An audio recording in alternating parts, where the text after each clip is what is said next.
Welcome to Babi's kitchen. Babi's கிச்சனில் இன்றைக்கி நம்ம தக்காளி சாதம் எப்படி செய்யலான்னு பார்ப்போம். அதுக்கு 4 ஸ்பூன்லேருந்து 5 ஸ்பூன் வரைக்கும் நல்லெண்ணெய் ஊற்றிக்கோங்க. அதில் 1/2 ஸ்பூன் கடுகு உளுந்தம்பருப்பு,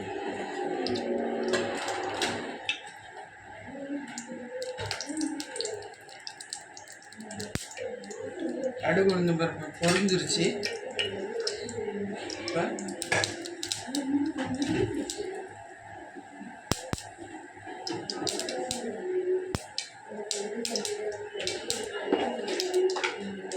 கருவேப்பிலை போட்டுக்கலாம். வெட்டி வச்ச ஒரு பெரிய சைஸ் வெங்காயம்,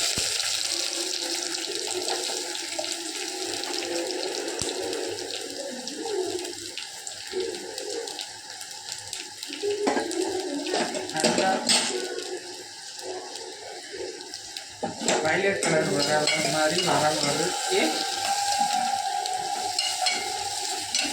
வதக்கணும்.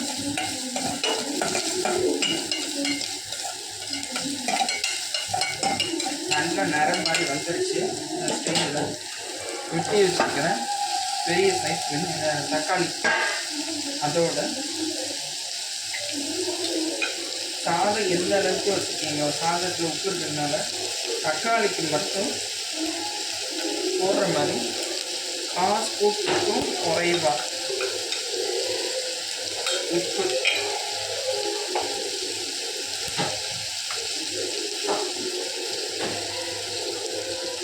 காரத்துக்கு தக்கப்படி 1/4 ஸ்பூன் தனி மிளகாய் பொடி போடுறேன்.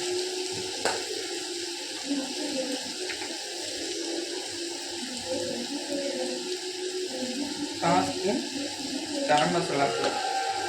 இது நல்லா தக்காளி மசியும் வதங்குற மாதிரி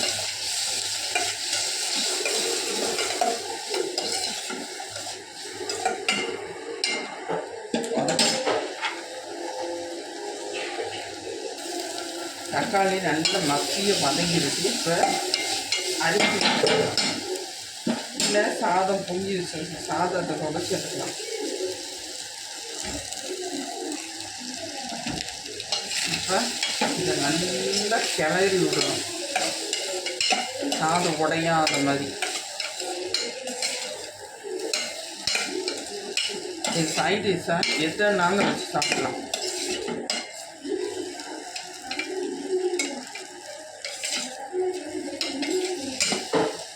இப்போ அவ்வளோதான், அடுப்பு ஆஃப் பண்ணிடுங்க. Tomato rice ready. மறக்காமல் லைக் பண்ணுங்கள், சப்ஸ்கிரைப் பண்ண மறந்துடாதீங்க, கமெண்ட் பண்ணியும் மறந்துடாதீங்க. பாய் ஃப்ரெண்ட்ஸ், இன்னொரு வீடியோவில் சந்திப்போம்.